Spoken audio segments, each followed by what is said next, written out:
आज या विशेष संवादासाठी उपस्थित असलेले बिंदू सर, या व्यासपीठावर आपल्या तालुक्याचं एक गौरव असलेले कांगडे सर, अश्विनी ताई आहेत, मधुभाऊ आहेत, सर्वांचं मी प्रथमतः संस्थेकडनं स्वागत करतो. आपण वेळ दिलात, आमच्या विद्यार्थ्यांशी चांगला संवाद साधला, त्यांना त्यांच्या भावी आयुष्यासाठी मार्गदर्शन केलं.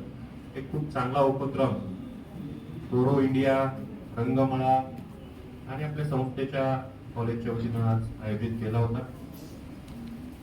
खरं तर एक मध्यवर्ती असा काही विषय नव्हता, सहज हा संवाद होता असं मला आल्यावर कळालं.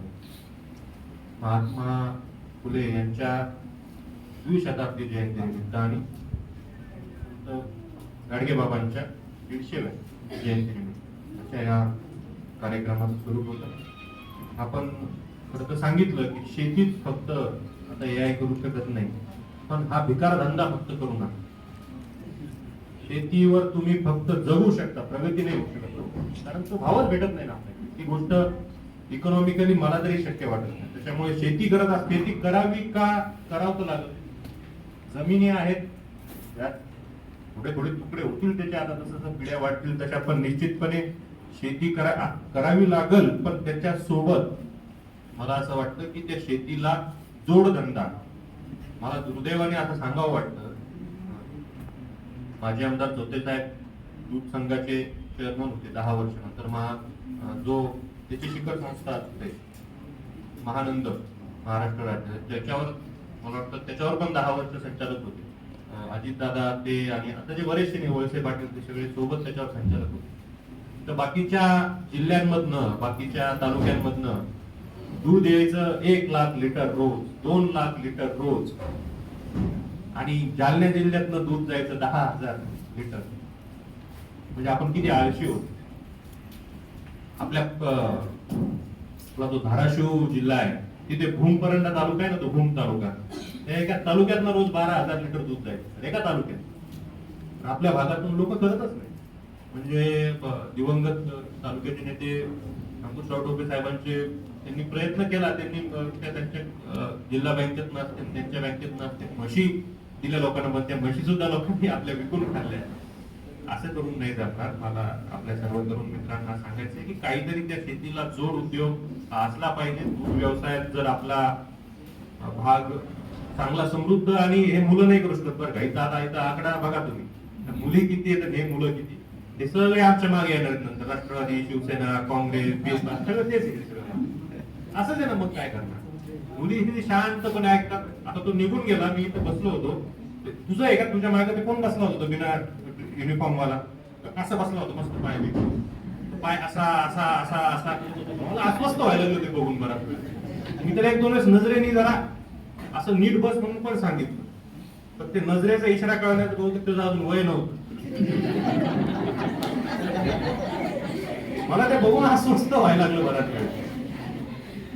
पण दूध व्यवसाय सुद्धा पश्चिम महाराष्ट्रात महिलाच करतात. सकाळी ती 4, 4:30, 5 वाजता उठून ते दूध काढून ते घरच्या कारभाऱ्याकडे द्यायचं, त्यांनी ते डेअरीत घालायचं. 35, 30, 40, 50 हजार रुपये महिन्याचे फक्त दुधाचे त्या लोकांना. आणि मग त्याच्यानंतर शेतीतनं येणारं उत्पन्न, मग ते मुलांच्या शिक्षणावर, याच्यावर त्याच्यावर, म्हणजे त्यांच्यावर जो ताण म्हणतो आपण की बाबा शेतकरी आत्महत्या करतात. पश्चिम महाराष्ट्र शेतकरी कुठे आत्महत्या करतात?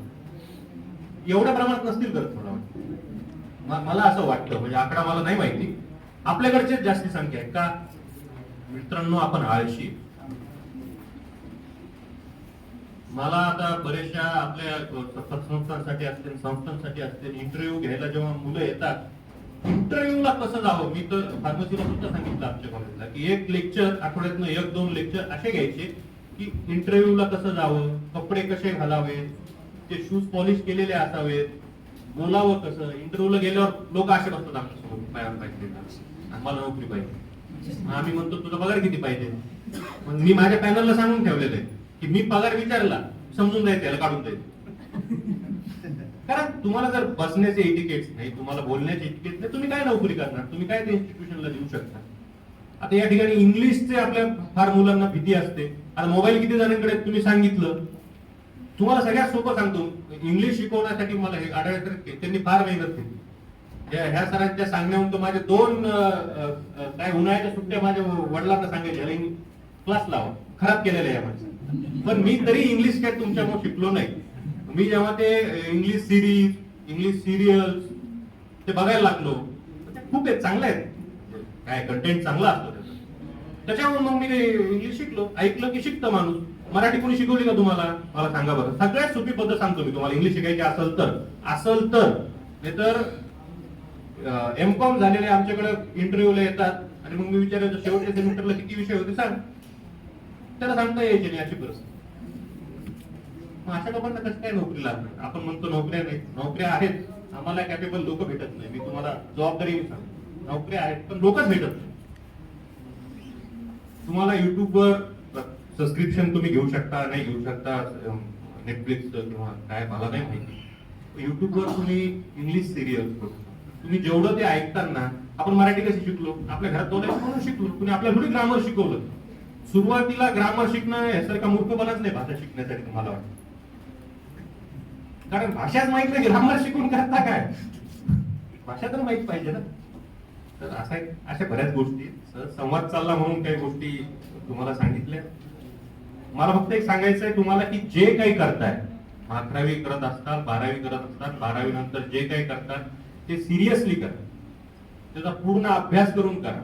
फक्त पास व्हायचंय म्हणून करू नका, नाही तर आयुष्याच्या पेपरमध्ये तुम्ही नक्की नापास होता. म्हणजे त्याचा कुठंच उपयोग होत नाही. एवढंच फक्त तुम्हाला सांगतो. मलाही फार भूक लागली, आपल्या सर्वांनाही लागली. आपला फारसा वेळ घेत नाही. कार्यक्रमाचं छान आयोजन केलं त्याच्याबद्दल अवतार सरांचंही अभिनंदन करतो आणि थांबतो. धन्यवाद. धन्यवाद. आपल्या महाराष्ट्र शासनाच्या वतीने आणि आज